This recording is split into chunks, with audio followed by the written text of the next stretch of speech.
On a quiet Sunday, engines roared down Main Street for a charity ride. People clapped, kids waved, except one man who scoffed loudly, mocking the bikers. Hours later, his laughter turned into desperation when tragedy struck at home, and the very riders he mocked became his only hope. The town of Redwood Junction was small, the kind of place where everyone knew when the annual charity ride was happening. Chrome gleamed under the sun, leather jackets carried patches of honor, and engines filled the air with thunder. Proceeds were going toward a children's hospital, and most of the town lined the sidewalks to cheer. But Grant Holbrook, a local mechanic with a sharp tongue, stood outside his shop shaking his head. "Bunch of grown men pretending they're heroes," he muttered loud enough for others to hear. His daughter, Mara, tugged at his sleeve nervously. "Dad, maybe don't say that." But Grant only scoffed louder. Some bikers turned their heads but didn't respond, their focus steady on the mission. Grant thought little of it, unaware that his dismissive laugh would soon echo back at him in the most haunting way. By nightfall, Mara's life would change forever, and so would his opinion of Brotherhood. Later that evening, as the glow of the charity ride faded, Grant and Mara drove home along Copper Ridge Road. The autumn air was crisp, leaves scattering across the headlights. Mara, just 14, chattered excitedly about the colorful bikes she'd seen. "That pink one was my favorite, Dad. It looked like cotton candy." Grant half smiled but stayed quiet. Then, without warning, headlights swerved into their lane. A speeding truck, its driver drunk and reckless, clipped their car, sending it spinning into a ditch. Metal shrieked, glass shattered, and when the world stopped, smoke curled from the hood. Grant crawled out with blood on his forehead. "Mara!" he gasped. His daughter's side of the car was crushed, her breath shallow, her voice barely a whisper. Panic gripped him like chains. Alone on that dark rural road, Grant realized help was miles away. His earlier laughter felt bitter now, because the only people close enough to hear his desperate cry for help were the very bikers he mocked. Grant stumbled onto the roadside, waving his arms in the dark, his voice breaking. "Somebody help us, please."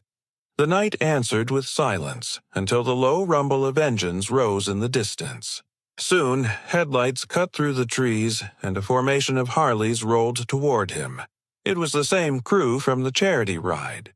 At the front rode Silas Kane, the chapter's president, his grizzled face unreadable. Grant froze, shame rushing through him. Hours ago, he'd mocked them. Now, on this broken road, they were his only lifeline. Silas pulled up, boots crunching gravel as he dismounted. "What's wrong?" Grant stammered, pointing at the wreck. "My daughter, she's trapped." "Please help her." The bikers moved instantly. No hesitation, no questions about his earlier cruelty. Tools came out, hands pulled twisted metal apart, voices barked calm instructions. As Silas knelt beside Mara, holding her trembling hand, Grant's chest cracked open. These men weren't what he thought. They were family, even to strangers. The angels worked in perfect rhythm, each man falling into a role like a practiced emergency crew. One kept Mara conscious, talking gently about her favorite colors. Another called an ambulance, giving precise coordinates. Silas stayed at her side, squeezing her hand every time her eyes fluttered. Grant, overwhelmed, collapsed onto the gravel, his hands covering his face. "Why would you help me? I laughed at you. I mocked everything you stand for." Silas shot him a look, hard but steady. "We don't care about your laugh. We care about your daughter. That's all that matters." Grant's chest heaved, shame and gratitude twisting inside him. Sirens wailed faintly in the distance now, growing closer. By the time paramedics arrived, the angels had cleared the wreckage, guided traffic, and kept Mara stable. The paramedic whispered to Grant, "Without them, she might not have made it through the night." Grant's heart broke with relief. He had mocked their mission. Now his daughter was alive because of it. At the hospital in Everton Heights, Mara was rushed into surgery. Grant sat in the waiting room, his clothes stained with blood and dirt. Hours passed like years. When the surgeon finally emerged, he spoke gently. "She's stable now. It will be a long recovery, but she's alive." Grant collapsed into tears. From the hallway came the sound of boots. Silas and a few angels stepped into the room quietly, their presence solid as stone. Grant rose shakily. "I don't know how to thank you," he whispered. Silas crossed his arms. "You don't owe us thanks. Just stop judging what you don't understand." Grant nodded, tears running freely. Mara's survival wasn't just a miracle of medicine. It was a testament to the Brotherhood he once mocked. And as Grant stared at the men who saved her, he realized they weren't pretending to be heroes. They already were. The days after the crash blurred together. Grant barely left Mara's bedside in the pediatric wing of Everton Heights Hospital. Tubes, beeping monitors, and the steady hum of machines surrounded her. She woke briefly, whispering, "Dad, the bikers helped me, didn't they?" Grant's throat tightened. "Yes, sweetheart. They saved you." That same evening, footsteps echoed down the hall. To Grant's surprise, Silas and two angels appeared carrying balloons and a stuffed bear. They filled the quiet room with warmth, their gruff laughter softening the sterile walls. Mara's eyes lit up despite her exhaustion. "Are you my dad's friends?" she asked weakly. Silas crouched beside her bed. "Something like that. We're your uncles now." Grant, overwhelmed, turned away so she wouldn't see his tears. These men had every reason to ignore him after his mockery. Yet here they stood, investing their hearts in a girl they'd only just met. For Mara, it was more than kindness. For Grant, it was redemption beginning to bloom. Word spread quickly around Redwood Junction. Locals who had witnessed Grant's public scoff at the charity ride now whispered in disbelief. The very bikers he mocked were the ones keeping his daughter alive with hope. Some residents brought casseroles and flowers to the Holbrook house, murmuring about miracles. Still, there were skeptics. Those who said the angels only wanted attention. Grant overheard such whispers at the grocery store and burned with guilt. But when he returned to the hospital, he saw the truth unfold in real time. Angels rotated visits, never overwhelming but always present. One read Mara stories, his deep voice narrating fairy tales. Another braided her hair clumsily but with tenderness. Silas quietly paid part of the hospital bill that insurance refused to cover. "You don't need to know how," he told Grant. "Just know your girl won't be without." For the first time in his life, Grant realized these so-called outlaws embodied loyalty that far surpassed his own.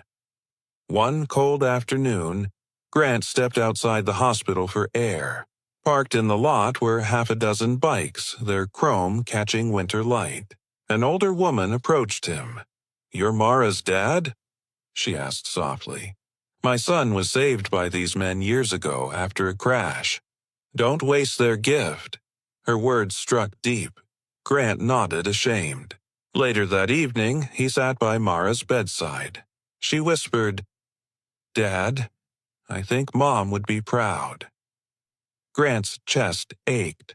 Mara's mother had passed years earlier, leaving him bitter and hardened. Now, watching his daughter smile through pain, supported by unlikely guardians, he realized how far he had drifted from compassion. He looked at her and said, "I was wrong about them. About a lot of things. I promise, I'll do better." Mara squeezed his hand weakly. "I know, Dad, because they showed us." Her innocence became his mirror. The laughter that once mocked now weighed heavy, reshaped into humility. Weeks passed, and Mara's recovery gained momentum.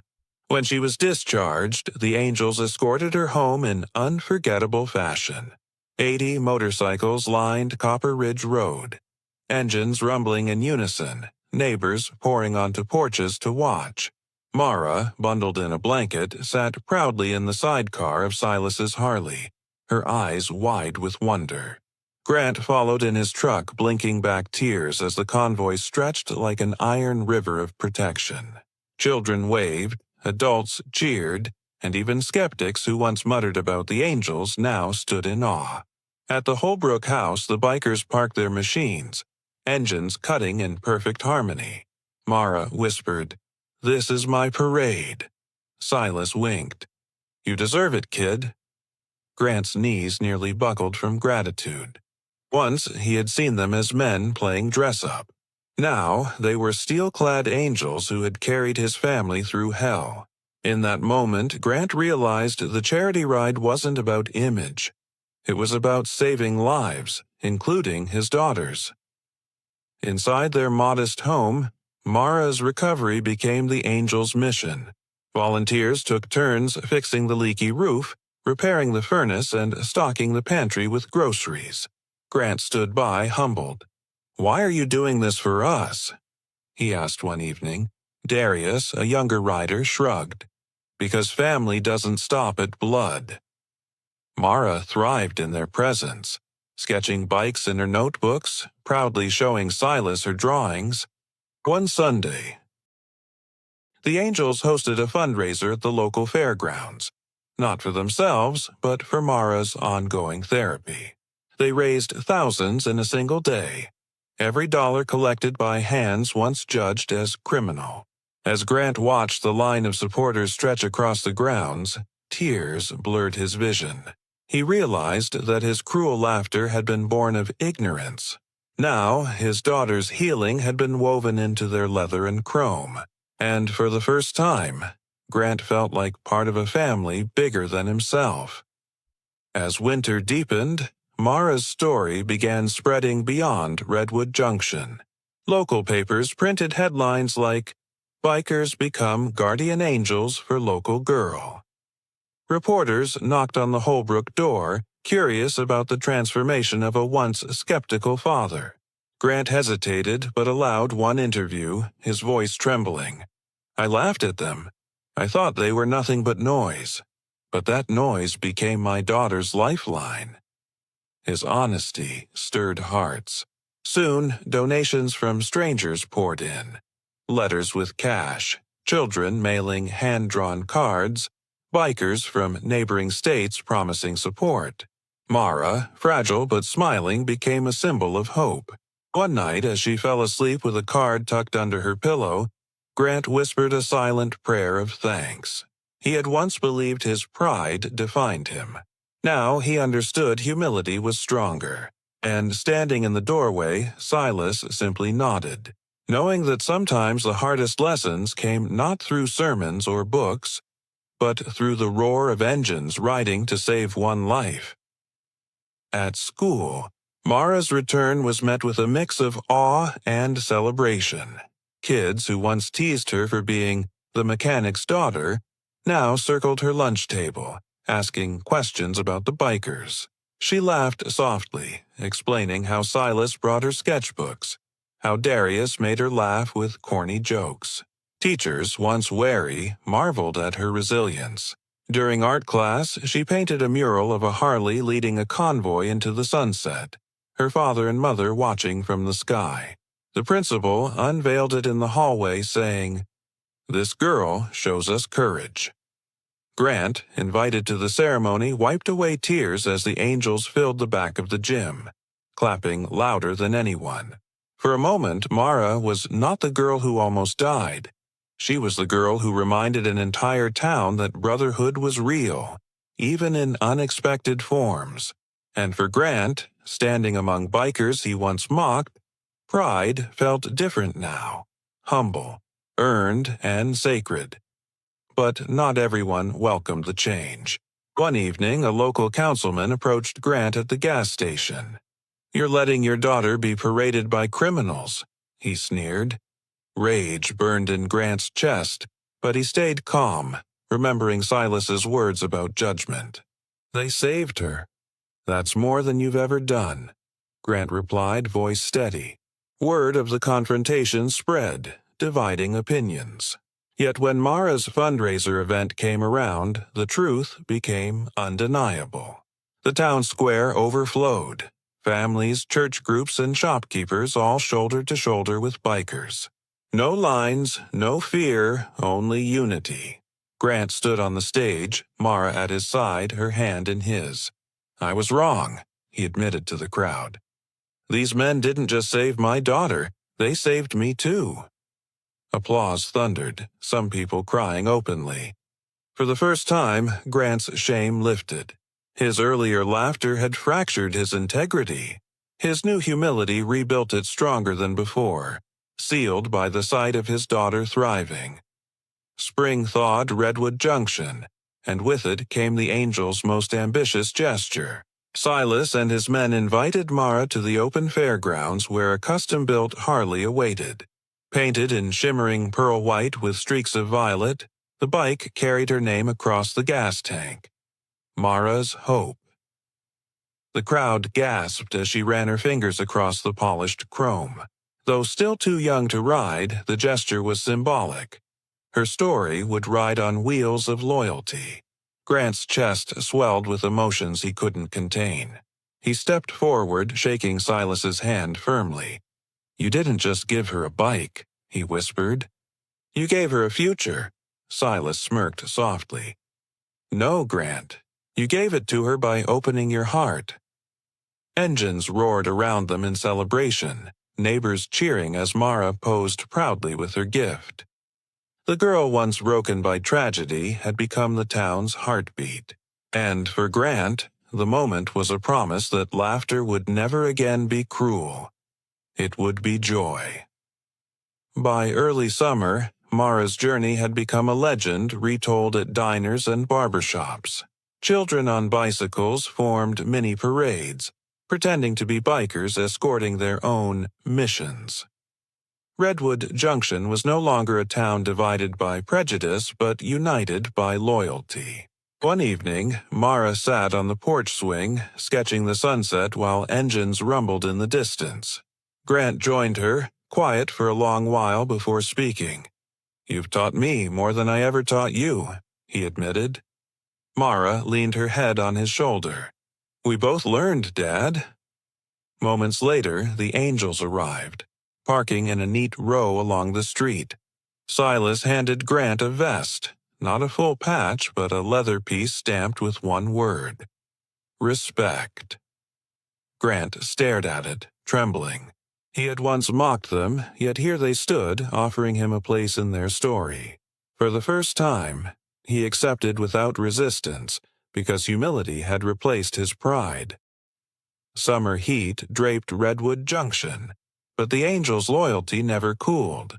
They organized a statewide charity ride, dedicating it not only to the Children's Hospital but specifically to Mara's recovery. Flyers read, "Ride for Mara's Hope." On the morning of the event, hundreds of bikes thundered into town, their chrome reflecting dawn like a river of light. Grant stood with Mara on the reviewing stand, overwhelmed as he realized bikers from neighboring counties and even distant states had come, not for fame, not for spectacle, but for a single girl whose life had intersected with their mission. Mara waved, her smile radiant, her honorary vest glinting in the sun. People cheered, businesses donated, and reporters scribbled furiously, capturing the transformation of one family, one town, one legacy. When Silas handed the first donation envelope to Grant, it was already thick with bills. "Your daughter's strength brought us here," he said firmly. Grant's voice broke. "No, your strength carried her when I couldn't."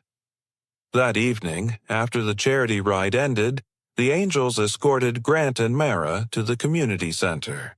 Inside, banners lined the walls. "Thank you, Mara."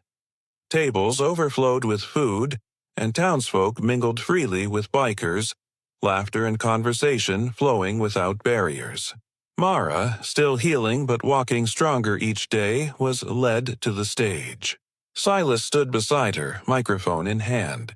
"This girl showed us that a mission isn't about distance, it's about heart. Tonight, she becomes more than a mission. She becomes our reminder of why we ride. The crowd erupted in cheers as Mara shyly waved, her cheeks flushed. Grant, seated in the front row, wiped his face with a trembling hand. He had never felt pride so deep. Not pride in himself, but in his daughter and in the family he had once mocked. The irony cut him, but it healed him too. The sound of applause wasn't just for Mara. It was for redemption itself. But the journey wasn't without shadows. A week later, Grant overheard men at a diner muttering, "It's all theatrics. Bikers buying good press." Rage rose in his chest, but this time, instead of lashing out, he walked calmly to their table. "You don't have to believe in them," he said, voice steady. "But my daughter is alive because of them, and no headline changes that truth." Silence fell. Grant walked out, his shoulders squared, finally understanding what the angels carried daily: judgment without cause. When he returned home, he found Mara sketching again. This time a picture of a heart with wings, surrounded by bikes. "It's us," she said simply. He hugged her tightly, realizing that her innocence held more wisdom than his years of bitterness. That night, as engines rumbled faintly in the distance, Grant sat on the porch, no longer ashamed of tears. He wasn't just grateful for what the angels had done. He was transformed by who they were. As autumn leaves began to fall, the angels surprised Mara with one final gesture. At the edge of town, they unveiled a small park renovated in her name, Mara's Hope Garden. Swings, benches, and a mural of a Harley carried the message, "Strength rides on." Families gathered for the dedication ceremony, children playing while engines idled gently nearby. Silas handed Mara a plaque. "This isn't just for you," he said. "It's for every kid who needs to know they're not alone." Mara's eyes filled with tears as she clutched the gift, her once fractured spirit now shining with wholeness. Grant stood beside her, humbled beyond words. He looked at Silas and whispered, "I mocked you, and you gave my daughter a legacy." Silas only nodded, his weathered face softening. The laughter that once stung the streets of Redwood Junction was gone, replaced forever by applause, gratitude, and the roar of engines celebrating a child's resilience. Years later, Redwood Junction still told Mara's story. Visitors passed by the garden, parents pointed to the mural, and bikers on charity rides spoke her name with pride. Mara grew into a young woman, her sketchbooks filled with designs that blended freedom and loyalty. Grant, older now, carried no bitterness, only humility. On her 18th birthday, the angels escorted her through town again. This time, not in a sidecar, but on the back of a Harley, her honorary vest still fitting perfectly. Neighbors clapped, children cheered, and Grant cried openly, unashamed. He realized that what began as cruel laughter had birthed something far greater: unity, compassion, redemption. As engines thundered into the sunset, Mara whispered to her father, "They weren't just my mission. They were ours." And in that moment, Grant understood the truth. The roar of Harleys wasn't noise. It was the sound of family, louder than doubt, stronger than judgment, eternal as love. From scorn to salvation, Grant's laughter turned to tears, and Mara's life became the angel's mission. If this story moved you, please like, subscribe, and tap the bell, so you never miss more tales of resilience, loyalty, and the power of unexpected brotherhood.